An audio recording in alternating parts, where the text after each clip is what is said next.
guys, and welcome back to my channel. My name is Angela. If you're new, how you guys doing? I hope you guys are doing great. So today we're going to be talking about the 5 love languages, and I'm so excited to talk about this because I have been thinking about what my love language is. So I was like, okay, I might as well just do a video on it, and then you guys could tell me what your love languages are. So sorry, but you're going to be hearing a lot of banging. My neighbors are under construction, so excuse the noise. But yeah, so we're going to be kind of breaking down the different love languages, and if you don't know what those are, it's actually a concept that was come up by Gary Chapman, which he tries to explain the different ways that you show affection towards people in a romantic relationship. So how you show commitment, how you show devotion, love, how you express your love, how you communicate love towards people. So there are 5 love languages, which are words of affirmation, physical touch, receiving gifts, acts of service, and quality time. So I'm going to kind of like say something about each. So I'm going to start off with words of affirmation. I'll keep looking down because I kind of had to take a couple of notes so I kind of get all my thoughts across. So words of affirmation is actually, it's those people who are foiled by compliments. People who are foiled by words of motivation. Oh, you're doing really well. Oh, this is really nice. Oh, you did this really well. Oh, your cake tastes so good. Compliment their outfit. You look nice today. You smell great. These people, or the people who gravitate towards words of affirmation, are more happy or feel more fulfilled when you keep on motivating them in everything that they do. That is how they understand love. When you compliment them and motivate them verbally, then they feel like that is how you're showing them love. That is how they understand that you love them. So if you're with somebody who responds to words of affirmation and then you're showing more acts of service, you're going to have a problem, because that is not actually what boosts them, and they won't really understand that you care that much. Now in the beginning it could be okay, you won't really pay much attention to it, but then in the long run it's going to really pose a problem, because they require that you keep motivating them. When you say stuff like that, it keeps them happy, it keeps them in a great mood, it keeps them in great spirits. But then if you're not really motivating them in any way, but then you're killing yourself doing stuff for them, they won't be as appreciative of your effort as much as if you were actually complimenting them or motivating them verbally. Even on the little things, acknowledge their efforts verbally, because it motivates them to be better people. So you need to pay attention to those kind of people. You need to watch somebody. When you compliment the person, try to see how the person acts, so you know if, okay, is this what the person is drawn to? Does she like this, or does he like this?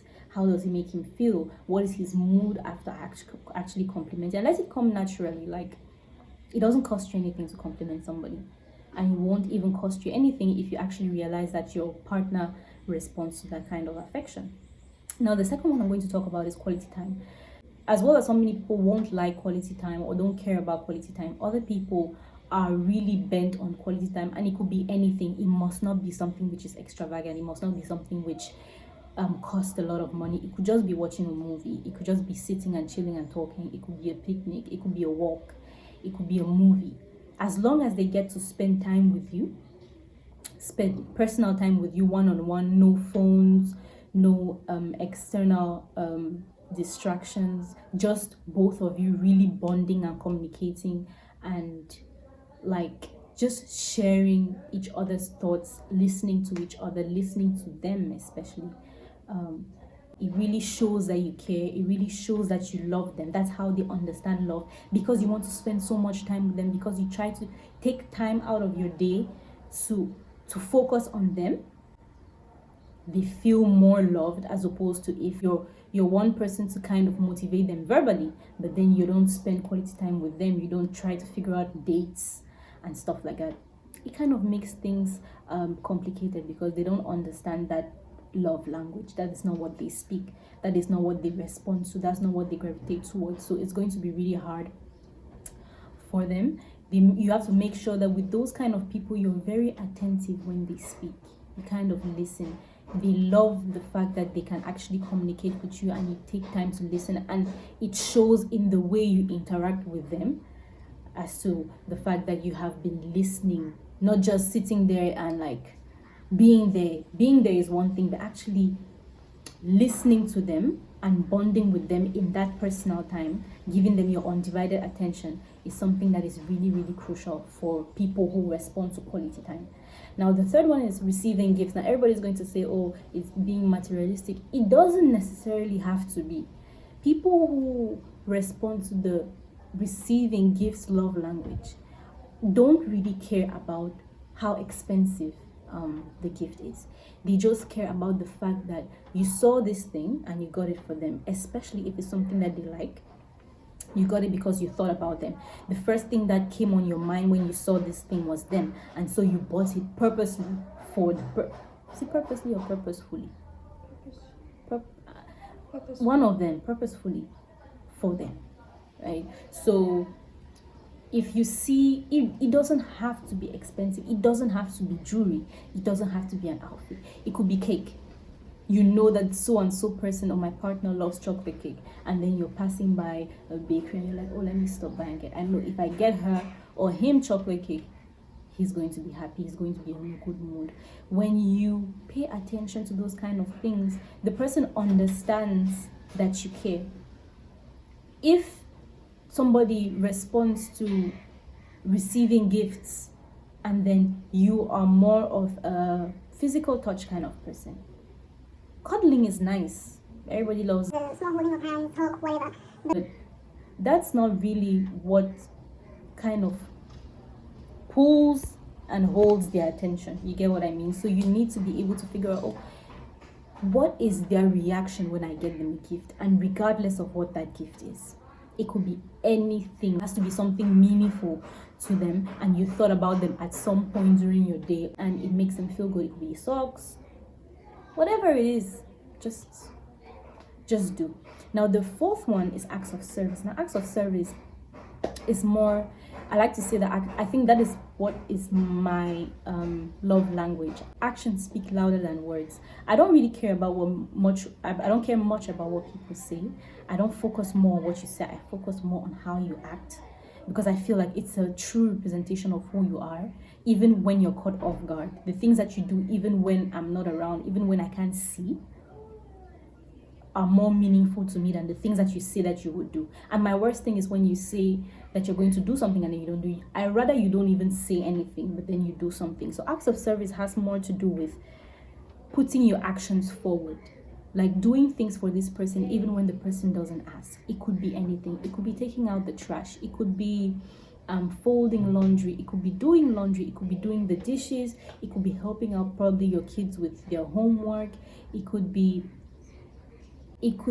any single thing. As long as you're giving them a helping hand, as long as they know that they can rely on you regardless, like everything that they worry about, the moment they have something that's bothering them at the back of their minds, they know that you are there to kind of help them handle that thing. So if somebody responds to acts of service maybe like I do, and then you're more bent on giving me gifts, there's going to be a problem, because then I will definitely be appreciative of a gift. But let's say we live together, right? And maybe I've been wanting to take out the carpet or maybe turn around the couch. I felt like maybe the positioning of the couch didn't make sense, or I felt like the carpet needed washing and it was really hard for me to do and I didn't have the time, but I felt like you did have, or I just mentioned it like, oh, I really like to take out the carpet, or maybe call the guys who do the washing of the carpet. I need to take the carpets out, and then you go out of your way to maybe get me cake on your way back.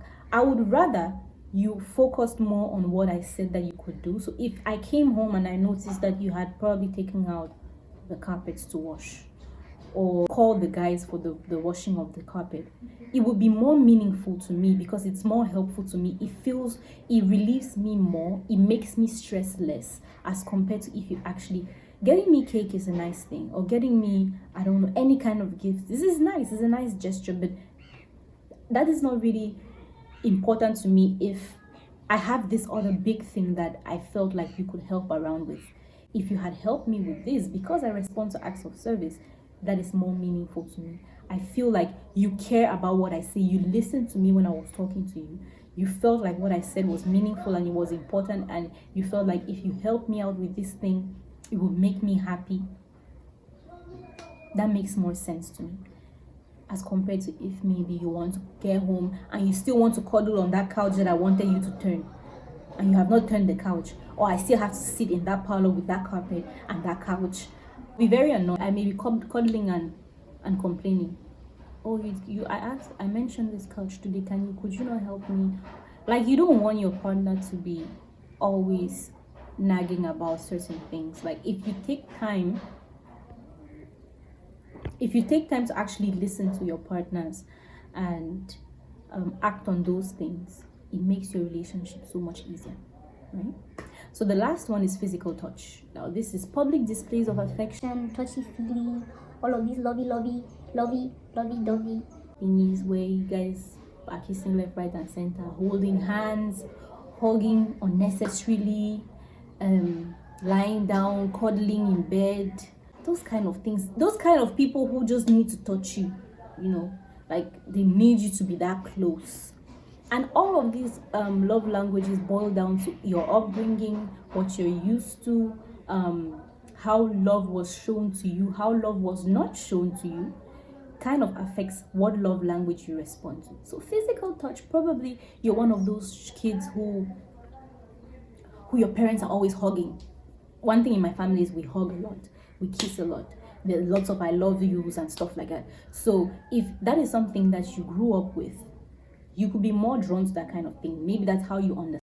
Yeah, so if you're somebody who responds more to physical touch and somebody is showing you acts of service, it's not going to make sense to you. And people who respond to physical touch are a big no-no for any form of violence. The moment they feel that you're trying to be violent towards them, they shut down completely. Now, all of these love languages, there's always one that is more predominant, but then there's another one which we kind of all minor in. Even if we kind of dibble and dabble into all of them, there's one that we kind of have a minor in. So let's say, example, I know somebody who loves acts of service, but then she minors in physical touch.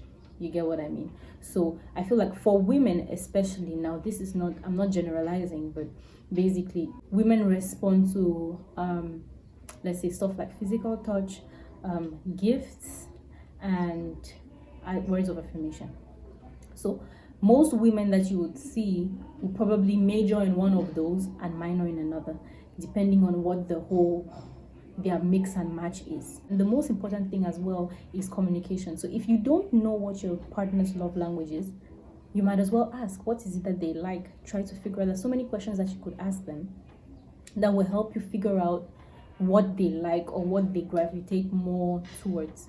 Now, some people don't even know what their love languages are. So is that something that you need to figure out for yourself? You need to make sure that you know what love language you respond to personally, so that you're able to help the other person help you. You get what I mean? So yeah, so those are the 5 love languages by Gary Chapman. That's my own take on it. I feel like it's very clever and it's a very good way to figure out how to handle people and how to interact with people.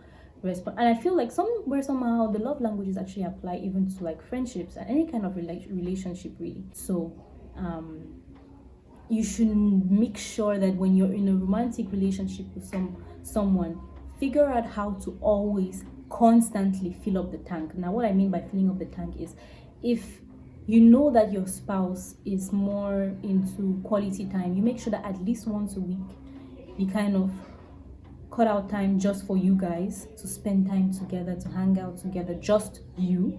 It could be doing anything. It could be just chilling and watching a movie, like I said earlier, or whatever the case may be, whatever tickles their fancy. Figure out what that is.